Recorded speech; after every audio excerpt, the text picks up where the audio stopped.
کاک حامیدی فەرازی بەڕێز زۆر سپاس کە ئامادەی خۆتان دەربڕیەوە لەو توێژەدا بەشدار بن. ئێوە یەکێک لە کەندیداکە بوون بۆ هەڵبژاردنەکانی ئەم خولەی شوڕاکان و بۆ شوڕای شاری سنە ناونووسیتان کردبوو، بەڵام ئێستێ ئێوە ڕەدی سەلاحیەت کراون. پێشتر لە چەند دیمانەیەکدا داواتان لە خەڵک کردووە کە بە شێوەیەکی بەربڵاو و گشتگیر بەشداری لە هەڵبژاردنەکاندا بکەن، لەگەڵ ئەوەی کە ئێوە ئێستا خۆتان ڕەدی سەلاحیەت کراون، هەر پێتان وایە کە خەڵک دەبێ بەشداری لە هەڵبژاردناندا بکات و ئایا پێتان وایە ئەم هەڵبژاردنانە هەڵبژاردنێکی ئازادن؟ ئەزی ڕێز و سڵاوم هەیە بۆ جەنابەت کاک جەمالی بەڕێز ماندوو نەبی، منی سپاسی ئێوە ئەکەم بەنسبەتی هەڵبژاردنەکانەوە. بەڵێ من هەر پێم وایە هەڵبژاردننی شۆڕاکان بەنسبەتی هەڵبژاردنەکانی ترەوە ئازادن و ئەبێ خەڵک بەشداری هەڵبژاردنە بکەن لەبەر زۆر بۆی بۆ پێش لە دیمانە و بەنامە جۆر بە جۆرەکانە من باسی هۆکارەکانی و مەسەلەی دوام هەڵبەت بە نسبەتی هەڵبژارد ئازادبوونی هەڵبژاردنەکەەوە من هیچ کار نەمتووە هەڵبژاردنەکان ئازادن.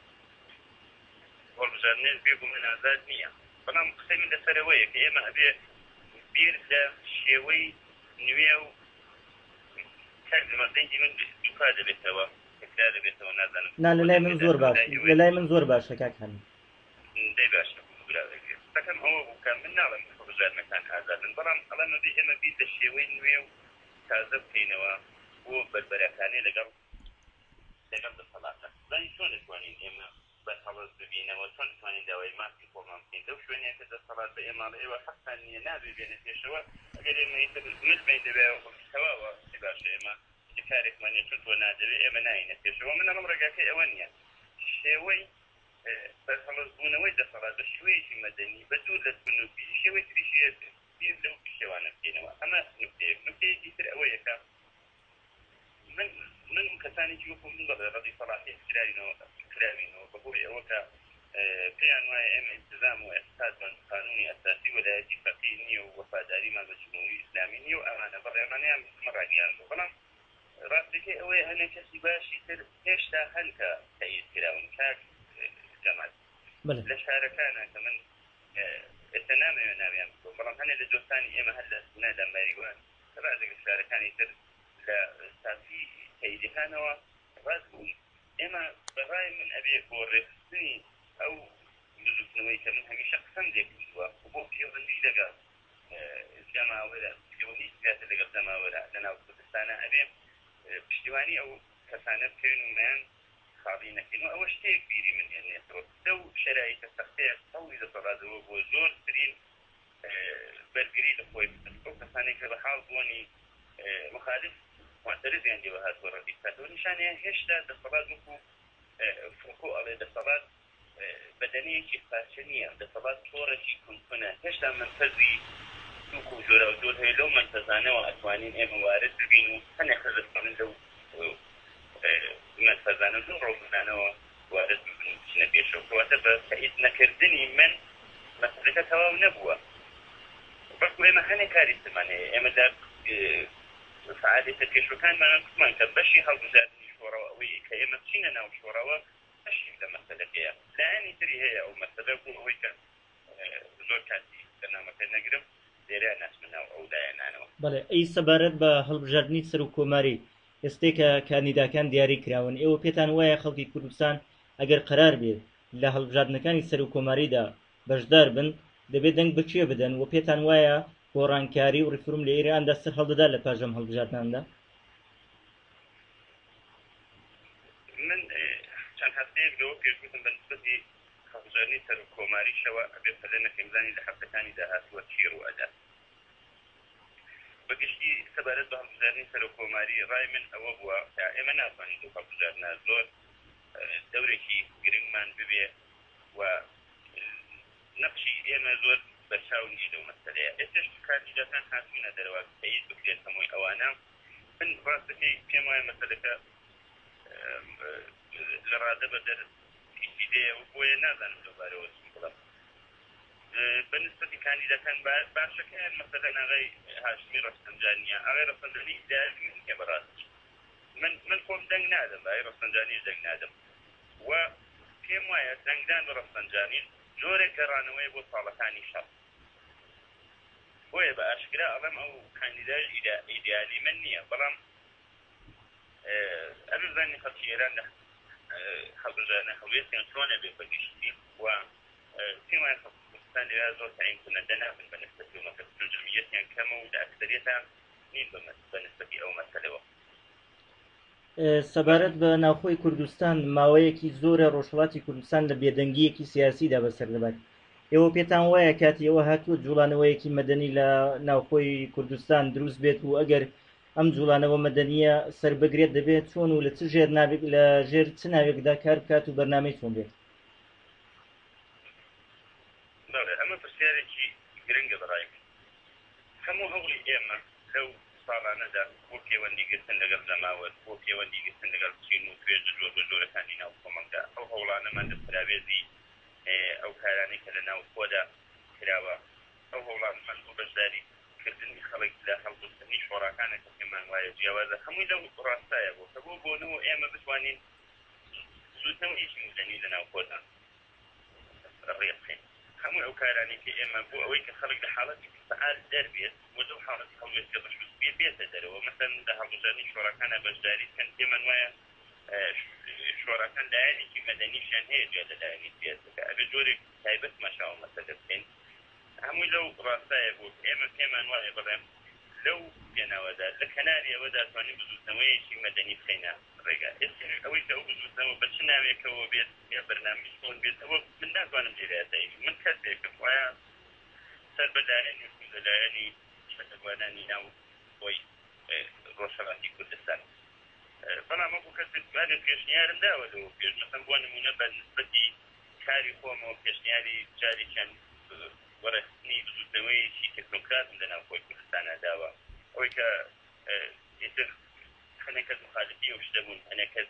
موافقی بوون پێیانوا بوون بە کار و پیشەی ئەوان ناخوات بەڵام بە هەر حاڵ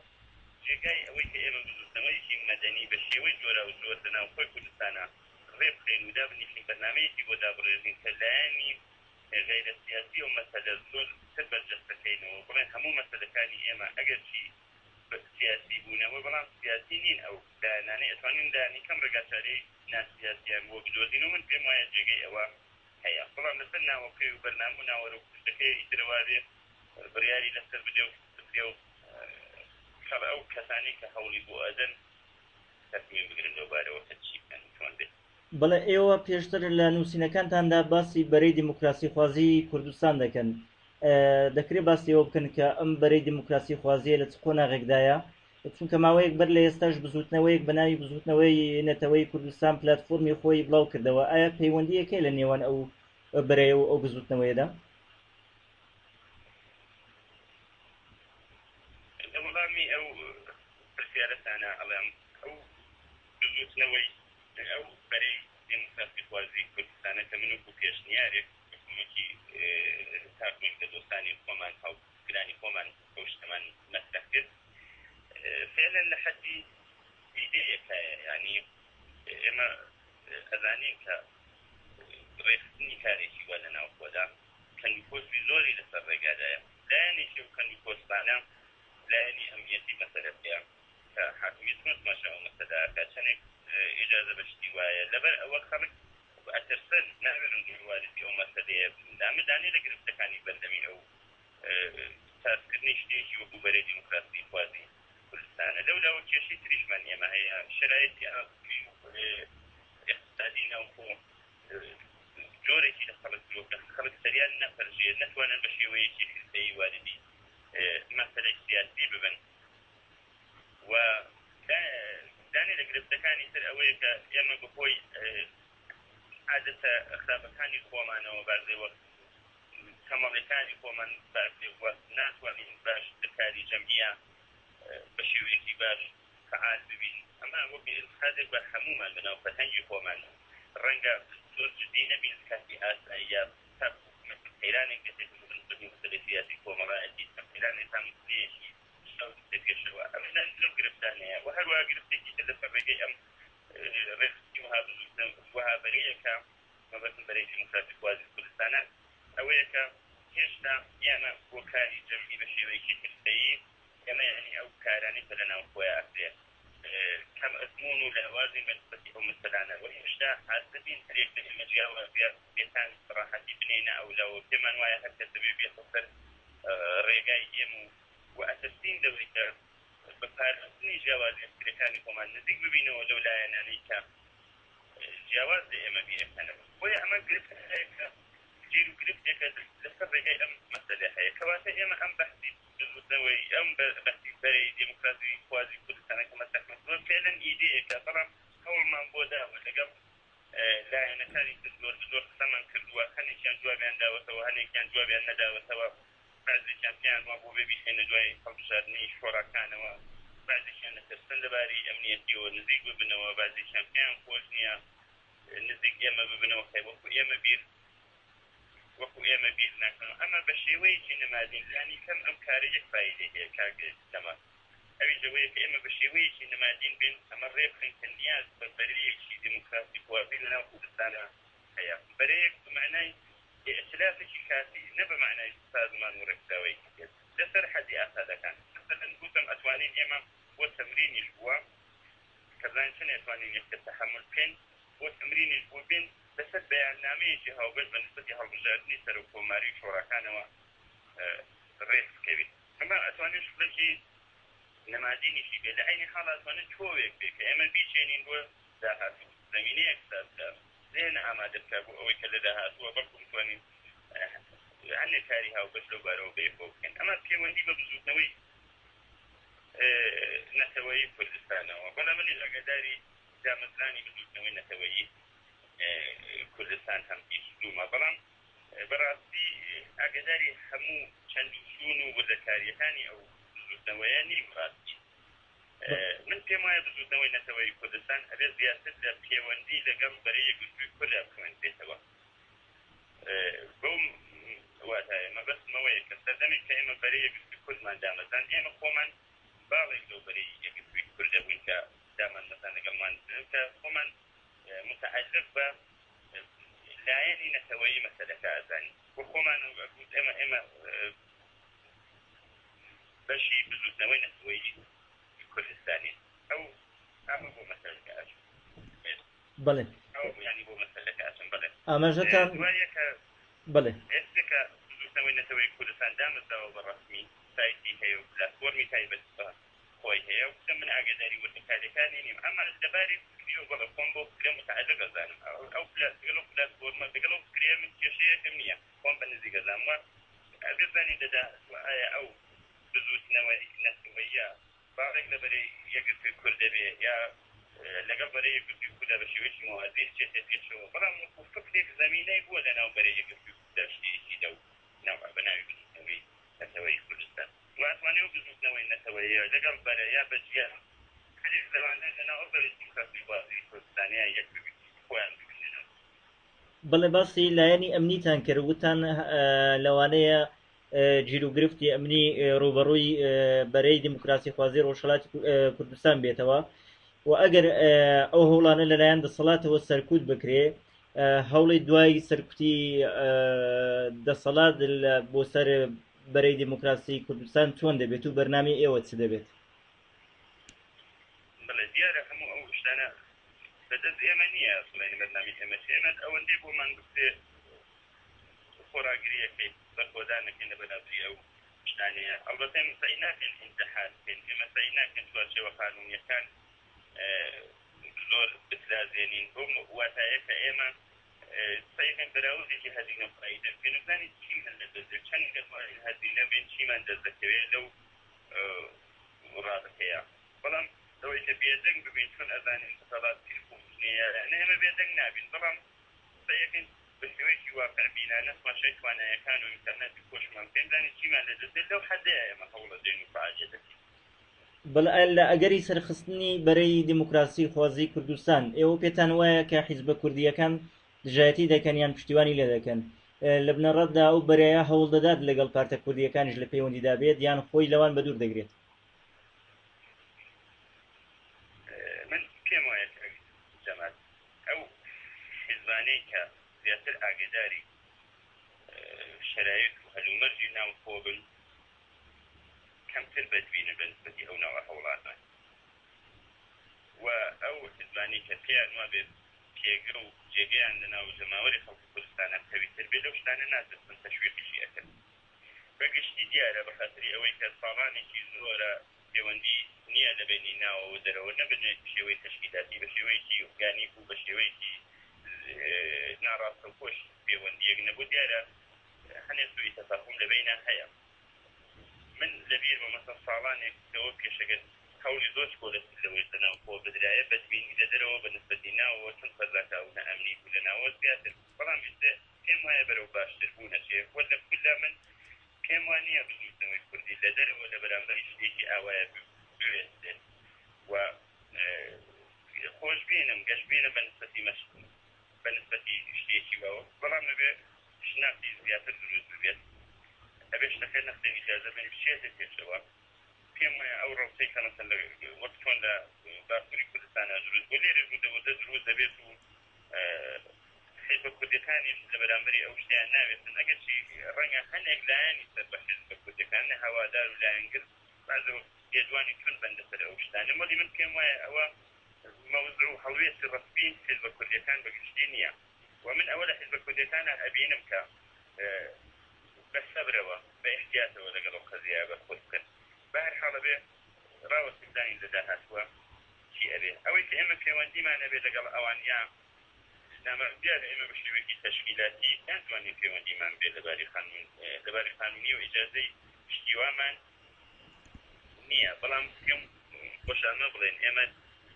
نامانەوێت لە بەرامبەری هیچ حیزبێکا بێت لە بەرامبەری هیچ جەریانێکی کوردیا ببین و خۆمان وەک ئالتەرناتیڤ و بەدیلێک بۆ ئەوان نابینین و ئێمە هیوامانەوەیە بتوانین وردە بە قسەکردن بە دیالۆگ بە فعالیت بە جێخستنی من نوکتێکە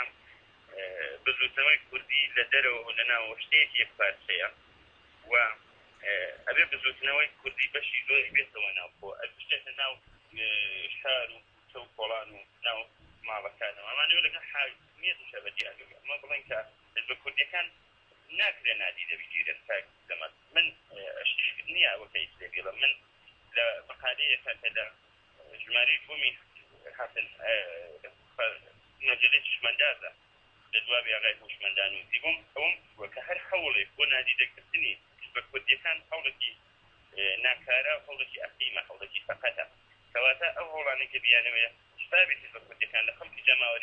جەماوەری کوردستان جیابکەنەوە بڵێن پەیوەندی نییە بە خەڵکی کوردستان وڵان ئەو هەوڵێکی فەقەتە و بە نەتیجە ناکات کەواتە ئێمەش بەڕاستی نامانەوێ بەسینیە دروستین بڵێن ئەوان ئێمە لەوان جیانی من کارمان بەوان نییە بەڵام دیارە ناشتوانین ئێمە هیچ پەیوەندیەکمان بەوانەوە ببێت بەنظرمە بێت هەموومان زیاتر بێ هەرێک لە ئێمە وەدە چینێ پێشەوە تاکو زیاتر بەس فەزایەک و دیالۆگ کە ئێمە بڵێن لە حاکمیەتیش بڵێن کە حیزب کوردەکانی ئەبێ بێنەوە زمانێ بە هەر حاڵ بێنەوە لەم زمانەیە لە زمانێکی ترا بێ جێگایان هەیە لەناو کوردستانە بەڵێ باسی حیزب کوردیەکانمان کرد بەهۆی ئەوە نیشعبوو اکترازانانی کە لە نێوان حیزب کوردستانیەکان دروست بوون فەزایەکی سارد باڵی بەسەر خەباتی بزوتنەوەی کورد لە ئێراندا کێشاوە ئێوە وەک تالاگوانێکی سیاسی ناوخۆ ڕەوشی حیزبەکان چۆن هەڵدەسەنگێنن لەو قۆناغی ئێستادا بەڵێ بەداخەوە ئەو اکترازان و شعبانە کاردانەوەی زۆر خراپی بووە لە ناوخۆ خەڵکی دڵسات کردوێتەوە مەیەکانە ڕاستیارەیە گوتی شاری پێ بێت حەقی هەیە گلەیە بێت ڕاستی و خەڵک نازانە ڕوون لە کاملایەکان ڕاستی هەموو لایەنەکان دەتوانن خۆیان بە حەق دەزانن من وەکو شارمەندێک لە ناوخۆ حەقم هەیە ئەو ئەگەر ئێعترازێکم هەیە بەڵام کاک زەمەت ئەزەن تەنیا ڕوو لەوان نییە ڕوو لە خۆشمانە لە ناوخۆ ڕوو لە بزوتنەوەی کوردیە بەگشتی لە سەبارەت بەوەی کە ڕۆژێکی کوردیەکان چۆن هەڵدەسەنگێن و لە بەڕاستی من نامەوێت واردی ئەو مەسەلەیە بم بۆی سوی تەفاهمی هەڵنەگرت بێت هەنێ جار ئێمە زۆرێک دڵماچ بۆلێ و پێمان وایە هەر کەسێک لەناوە بێ و بتوانێت بادەخسەبدات لەوانەیە هەستا بە لایەنێک بێ هەستا بە دەسەڵات بێت یا بوێت لە لایەنێکی تایبەت لەناو حیزب کوردیەکان پشتیوانی بکات بەڵام بەگشتیەڵە من وەرێکی باش من لەناو لە دەرەوە نییە جێگەی ڕەخنەمان زیاترە ڕوون تەنیا لەوانیش نییە لە ناوەوەشە ئەبێ ئەو ناخۆشیانە حل بکرێت ئەبێ دەنگێکی یەکدەنگ دروست ببێ بەڕاستی تاکو خەڵک بزانن ڕوو لە سەرمداکەن و بەش تێباوەستە بەڕاست. پێشبینی ئەوە بۆ ئەنجامی هەڵبژاردنەکانی سەر و کۆماری ئێران چییە؟ لەبەرەوەی هەڵبژاردنەکانی سەر و کۆماری بایەخی خۆی هەیە. پێتان وایە لە ڕووداوەکان پێتان وایە ڕووداوەکانی ساڵی 1970 جارێکی دیکە لە ئێران دووبارە ببنەوە؟ زۆر سەختە پێشبینی بکەن کە چی ڕواتە لە مانگی داهاتوودا وایە ڕووداوی وەکو ساڵی 1970 دێتەوە پێشیانە هەوڵی حکومیەت سواری ئەوەیە کە بەری ئەو شتە بگرێ و نەیە لە پێم وایە تا ڕادێک من احتمال دەدەم دەستکەوێت لەوەی کە انتخاباتێکی تا ڕادێک بێخڕا بباتە پێشەوە. ئەڵبەت ئەگەر دار و دەستەی ئەحمەدی نژاد و ئەوان واقعاً ئەو ئیدعای کە ئەیکەن ئەشێوێنن و هەنێشتیان هەیە ڕوئەکەن لەوانەیە ڕوویەکەن توانەیە مەسەلەکە بەرەو لایەکی تریش ببات. بەڵام من پێم وایە لەناو كلية حاكمية هم برفض خوازان ومحافظەکارانی میانە هم بەلایەنی دەسەڵات حول بۆ ئەوەی کە ئارامیش شتەکە بپارێزن و انتخاباتی ببەنە پێشتن هەمویان داوتەکەی ئەسڵیان ئەوەیە کە حاکمیت و نظام و تەمامەتی ئەرزی ئەوانە بپارێزن لە بەرژەوەندی خۆیان هەیە ئەو شتە لە موردی ئەنجامی هەڵبژاردنەکەیە. من پێم وایە بە هەموو هادو وجەکانیانە دار و دەستەی ئەحمەدی نژاد وانە دەنگێکی ئۆتۆیان نییە ڕێ ناهێننەوە ڕقابەتەکە لەوانەیە بکەوێتە بینی بەرەی محافظەکارانی میانە و ئیسڵاح طەلەبان بەیەک و بەرەبەرایەتی ڕەفسەنجانی لەگەڵ کاندیدای ئوسوڵگەرایان وای بۆ ئەسم ئەحتمالەن ڕەنگا بۆشینەکە من درستیش نەبێت وای بۆ ئەسم کە دەنگی لایەنی بە قەولێک ڕەفۆرمخواز ڕادەیەک زیاتر بێ لەوان ئەگەر هەڵبژاردنێکی ئارام و ڕێکوپێک بچێتە پێشەوە بڵێ لەوانەیە زۆر جیاوازیش نەبێ ینی ئەو هینە زۆرە ئەو اختلافە زۆرە نەبێت چون ئەوانی لەو پێگەیان نییە لەناو خەڵکە بزوتنەوەی سەوز و بەرەی ڕەفۆرمخوازیش یەک هەڵوەشاوە لەناو خۆیانە ساغ نەبوونەوە دەرزەفاهایەکی تریان هەیە. من وتم بەڕای منە غەیر ڕەفسەنجانیش دەنگدان بەویش بە هاتنە سەرکارێوی جۆرە گەڕانەوەی بۆ ساڵەکانی شەق و ئیدئالی من نییە بەڕاستی خۆیە هەڵوێستێکی تایبەتم نییە بەنسبەتی و مەسەلەوە کە بڵێم خۆ لسان لێ دەنگ بەنیانە بەڵام کەمیشێت ئەوە سەرکەمە بکە ئینسانیە زۆر سعی کنە دەنیە لەو تێناوەدا و ئەنجامی هەڵبژاردنەکانیش لە هەر حاڵا بێتین تا مانگی داهاتووکەنی چی هەبێت وەکو احتمال وشتانی كل باسم دواني بين هذا ودواني وديشتين. بەڵێ ئێوە وەکو چالاکیەکی سیاسی ناوخۆوە بە حکمی ئەو پەیوەندیانەی کە لەگەڵ چالاکوانانی سیاسی هەتانە لە ناوخۆی کوردستان پێتان وایە پەیامی چالاکوانانی سیاسی لە ناوخۆی ڕۆژهەڵاتی کوردستان بۆ دەسەڵاتی ئێستای ئێران چییە؟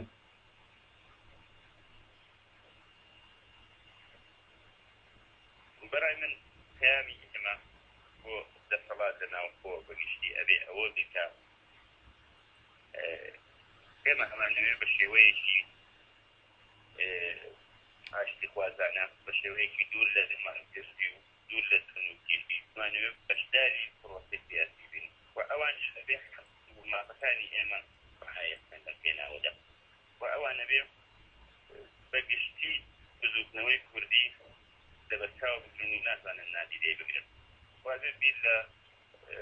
ڕێگای تازە بکەنەوە ئەوانیش ئەوان کوێ بن بە دەنگهایەکی تازەش کە هەیە و لەو ڕاستایە بێن بە کێڕوانین لە زاویەکی تازەوە تەماشای مەسەلەکە بکەن کە کورد بەگشتی مادی هەیە بزوتنەوەی کوردی بەگشتی ناکرێتە نادیدە بگیرێت و هەر شتێکە بکەن هەر هەوڵێک بۆ جیاکردنەوەی مەسەلەن پارت و ڕێکخراوە سیاسی کوردەکان لەوە پێشکێشش بۆ لەگەڵ حاکمیەتە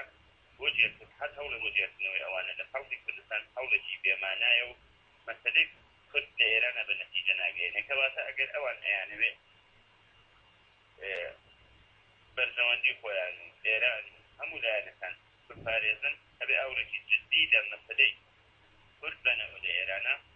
ویا حتی لایەنەکانی لەمە مەکتوبە جمهوری ئیسلامی ئەوانەی کە پێیان وایە بۆ ئایندەی ئێران داهاتوێکی دیموکراتیکتر ئەتوانن دابیر بکەن ئەوانی دەبێت ئاوردانەوەیەکی جیاواز و جدیان لە مەسەلەی کورد ببێت و هەوڵ بدەن لە مەسەفە وەدوا نەکەون ئێمە بینێ زمانێکدا تورکیایە کورد حەقی ئەوەی نەبوو بەقسێت بەکە